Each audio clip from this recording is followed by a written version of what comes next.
ఆంధ్ర తెలంగాణలో తక్కువ ఫీజులతో high quality results ఇస్తున్న ఏకైక సంస్థ తిరుమల్ ఐఏఎస్ ఇన్స్టిట్యూట్. హెచ్చరిక అవుతుంది, కొందరికి ఖచ్చితంగా గుణపాఠం అవుతుంది. బిందు జనవరి 12వ తేదీన హైదరాబాద్ సమీపంలోని పుప్పాలగూడ స్టోన్ క్రషర్ దగ్గర డెడ్ బాడీగా తేలింది.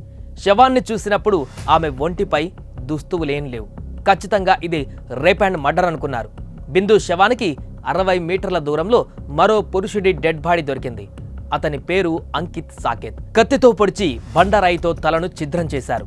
పండగ పూట పతంగి ఎగరేసేందుకు వెళ్లిన కుర్రాళ్ళు చూసి పోలీసులకు సమాచారం ఇస్తే ఈ విషయం వెలుగులోకి వచ్చింది.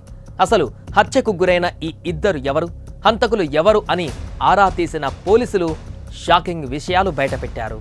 బిందుది ఛత్తీస్గఢ్, ఇద్దరు పిల్లల తల్లి. భర్తతో ఎల్బీ నగర్లో ఉండేది. కానీ తను పనిచేసే హౌస్ కీపింగ్ కంపెనీలో అంకిత్ అనే వాడితో అక్రమ సంబంధం పెట్టుకుంది. బిందుని గట్టిగా వాడిన అంకిత్ ఆమెకు తన ఫ్రెండ్ని కూడా పరిచయం చేశాడు. డబ్బులిచ్చి వాళ్ళు కూడా బిందుతో తిరిగేవాళ్ళు. కట్ చేస్తే ఆ స్నేహితుల్లోనే ఒకడు సెక్స్ చేసేటప్పుడు వీడియో తీసే ప్రయత్నం చేశాడు. అందుకు బిందు నో చెప్పడంతో కసి పెంచుకొని ఈ కూనీలకు పాల్పడ్డాడు. అంకిత్ స్నేహితుడు రాహుల్ కుమార్ సాకేత్ బిందుతో గదిలో ప్రైవేటుగా ఉన్నప్పుడు వీడియో తీసే ప్రయత్నం చేశాడు. నిరాకరించిన బిందు విషయాన్ని అంకిత్కు చెప్పింది. ఆగ్రహంతో ఊగిపోయిన అంకిత్ రాహుల్కి వార్నింగ్ ఇచ్చాడు.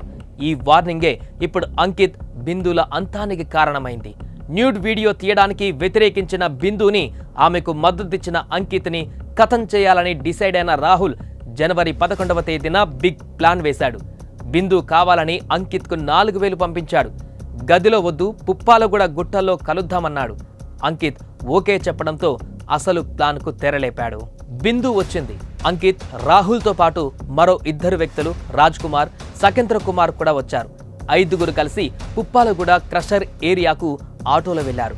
బిందుకి ఏం చెప్పారంటే ఒకరి తర్వాత ఒకరు నీతో ఉంటారు అని. కానీ రాహుల్ వేసిన ప్లాన్ ఏంటి అంటే బిందుని, అంకిత్ని చంపేయాలని. అనుకున్నది అనుకున్నట్టే చేసేశారు. గుట్టలోకి వచ్చిన బిందుతో ముందు సుకేంద్ర వెళ్లాడు. వాళ్ళిద్దరూ వెళ్లడంతోనే రాహుల్, రాజ్ కుమార్ అంకిత్ని రౌండప్ చేశారు.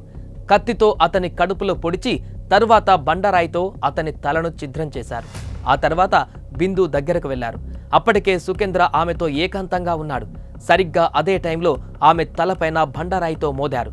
బిందు కూడా అక్కడే చనిపోయింది. డెడ్ బాడీస్ ని వదిలిపెట్టి హంతకులు 3 తమ ఛత్తీస్గఢ్ సిద్ జిల్లాలో ఉన్న సొంతూరుకు పారిపోయారు. హంతకులు ఎంత మూర్ఖులంటే తెలంగాణలో హత్య చేసి ఛత్తీస్గఢ్ పోలీసులు తమను పట్టుకోలేరు అనుకున్నారు. కానీ క్లూస్తో సహా అన్నిటినీ వెలికి తీసిన సైబరాబాద్ పోలీసులు 3 నిందితులను బేడీలు వేసి మరీ తీసుకువచ్చారు. సరే, ఈ స్టోరీలో మరి తప్పెవరిది? చాలా మందికి కోపం రావచ్చు, కానీ తప్పు దారి తప్పిన బిందుదే. బంగారం లాంటి భర్త, ముత్యాల్లాంటి 2 పిల్లలు ఉన్నా కూడా 2వవాడు, 3వవాడు, 4వవాడు, 5వవాడు అదుపు తప్పింది. అందులో ఆ రాహుల్ అనే వాడికి బిందుతో న్యూడ్ వీడియో కావాలనే కోరిక పుట్టడంతో ఏకంగా ఆ కోరిక ఈ జంట హత్యలకు కారణమైంది. అందుకే ఫీలింగ్స్ వచ్చినప్పుడల్లా ఒకరితో రిలేషన్షిప్ పెట్టుకుంటే జీవితం ఇలాగే నాశనం అవుతుంది. మరి మీరేమంటారు? తప్పైనా ఒప్పైనా ఈ వీడియో కింద కామెంట్ చేయండి.